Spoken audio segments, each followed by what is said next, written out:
Hi, this is Michael again. I serve as a spokesperson for Nehemiah Reset. Today, I want to discuss how socialism in New York could lead to communism. The political landscape of New York, like the rest of the United States, has been shifting in recent years, with increasing calls for socialist policies. While proponents argue for greater economic equality and social justice, critics warn that these policies could set the state on a path towards communism. This video will explore the historical precedent for this transformation, examining countries that started with socialist ideologies and eventually transitioned to communism. By understanding the steps these nations took, we can better grasp the potential trajectory of New York's political evolution. What are some of the historical precedents from socialism to communism? Let's start with the Soviet Union. The Soviet Union is perhaps the most prominent example of a nation that transitioned from socialism to communism. The Bolshevik Revolution of 1917, led by Vladimir Lenin, established a socialist state with the goal of creating a classless society. The initial steps towards socialism included nationalizing key industries, redistributing land to peasants, and establishing workers' councils, Soviets. However, as the Soviet Union faced internal and external challenges, it gradually moved towards a more centralized and authoritarian system. So what are some of the key steps in this transition? 1.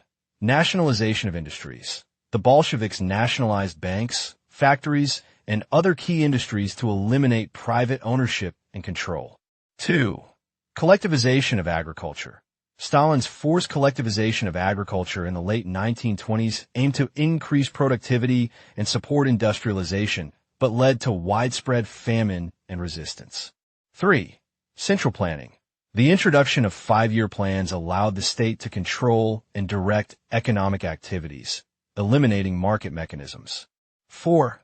Suppression of opposition. The state suppressed political opposition, independent media, and any dissenting voices, consolidating power under the Communist Party. By the 1930s, the Soviet Union had fully embraced communism, characterized by a single-party state, centralized planning, and the elimination of private property. The second major example occurred in the country of China.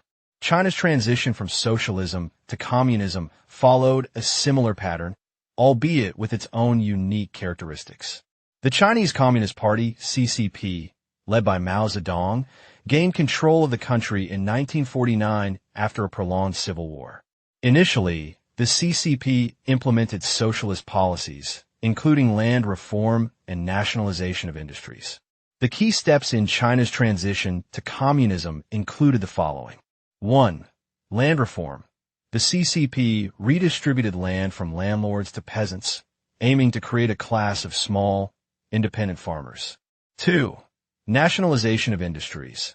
Key industries were nationalized, and private enterprises were either eliminated or brought under state control. 3. Great leap forward. Mao's ambitious campaign to rapidly transform China from an agrarian society into a socialist society through rapid industrialization and collectivization led to widespread famine and economic disaster. 4. Cultural revolution. This decade-long period of political and social upheaval aimed to purge remnants of capitalist and traditional elements from Chinese society, further consolidating the CCP's power. By the end of the Cultural Revolution in 1976, China had fully embraced communism, with a highly centralized state and a single-party system. Next, we can look at Cuba. Cuba's transition from socialism to communism provides another illuminating example. The Cuban Revolution of 1959, led by Fidel Castro, overthrew the dictatorship of Fulgencio Batista and established a socialist state. Initially, the new government implemented reforms such as land redistribution and nationalization of key industries. So, what were the key steps in Cuba's transition to communism included? 1. Agrarian reform. The government redistributed large estates to peasants and cooperatives, aiming to create a more equitable agricultural sector. 2. Nationalization of industries. Key industries, including sugar, were nationalized and foreign-owned businesses were expropriated. 3. Central planning. The state implemented central planning to control and direct economic activities, eliminating market mechanisms. 4. Suppression of opposition. The government suppressed political opposition, independent media, and any dissenting voices, consolidating power under the Communist Party. By the 1960s, Cuba had fully embraced communism, characterized by single-party state, centralized planning, and the elimination of private property. With these countries as examples, what could be the path to communism in New York? New York's current political climate shows signs of moving towards socialism, with policies such as increased public spending, higher taxes on the wealthy, and expanded social programs. While these policies may seem modest compared to the radical changes seen in the Soviet Union, China, and Cuba, they could set the stage for a more profound transformation. What are some of the current trends in New York that are moving it towards socialism and eventually communism? 1. Increased public spending. New York has been increasing public spending on social programs, education, and infrastructure. While this can be seen as a step towards greater economic equality, it also requires higher taxes and greater government control over resources. 2. Progressive taxation. There have been calls for higher taxes on the wealthy and corporations to fund social programs. This redistributive policy aims to reduce economic inequality, but also increases the government's role in economic affairs. 3. Expansion of social programs. New York has been expanding social programs, including universal pre-kindergarten, free college tuition, and healthcare initiatives. These programs increase the government's responsibility for citizens' well-being, but also require more centralized control and funding. 4. Labor reforms. Recent labor reforms, such as increased minimum wage and stronger union protections, aim to improve workers' rights and economic security. However, they also increase the government's involvement in labor markets and business operations. If New York continues down this path, it could take several steps that historically have led to communism. 1. Nationalization of key industries. As public spending increases, there may be pressure to nationalize key industries to ensure they align with social goals. This could start with utilities and transportation and expand to other sectors. 2. Central planning. To implement and manage expansive social programs, the government may introduce central planning, controlling and directing economic activities to achieve social objectives. 3. Suppression of opposition. As the government's role expands, there may be attempts to suppress political opposition and independent media to maintain control and implement policies without hindrance.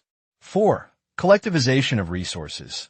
The government may encourage or mandate the collectivization of resources, including land and businesses, to achieve greater economic equality and control. 5. Perhaps the biggest step on the horizon is the upcoming mayor election. Based upon the current polls, the socialist communist, Zoran Mamdani, maintains a two-digit lead over the other two candidates. If elected, he says he will implement many socialist changes. What lessons can we learn from history? The historical examples of the Soviet Union, China, and Cuba offer valuable lessons for understanding the potential trajectory of socialism in New York. These nations started with socialist policies aimed at creating a more equitable society, but gradually moved towards communism as they faced internal and external challenges. Certainly, if Mamdani is elected, we might see a few of the common themes exhibited in these communist countries, such as 1. Centralization of power. In each case, the transition to communism involved the centralization of power under a single party or leader. This allowed for the implementation of radical policies, but also led to authoritarianism and the suppression of dissent. 2. Economic control. Central planning and nationalization of industries were key steps in consolidating economic control.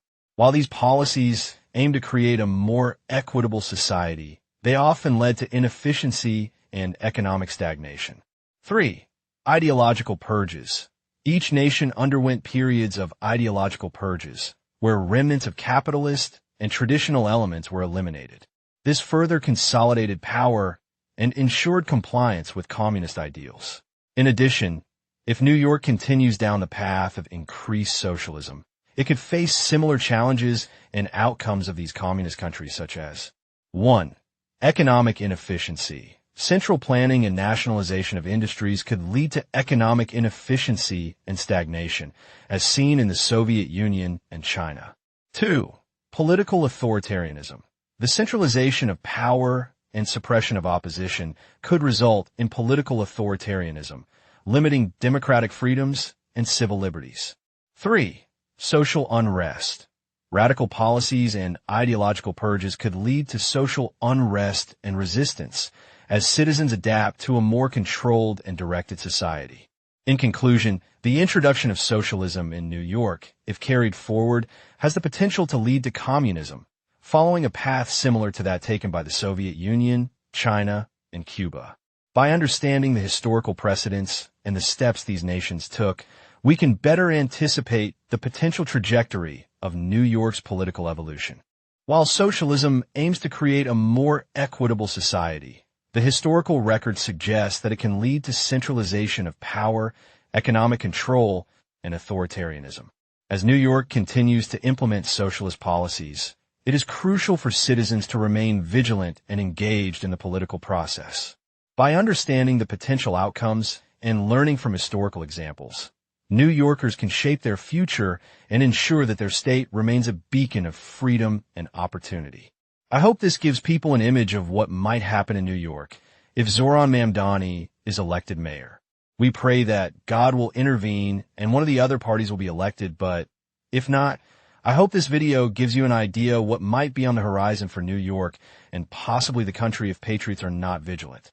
To learn more about other cultural or biblical issues, visit our website at Nehemiah Reset or our rumble.com. Thanks for watching and have a great day. Are you looking for a limitless supply of insightful reads to expand your mind and transform your life? Look no further than Nehemiah Reset's ebook library, where knowledge meets inspiration at nehemiahreset.org/ebook.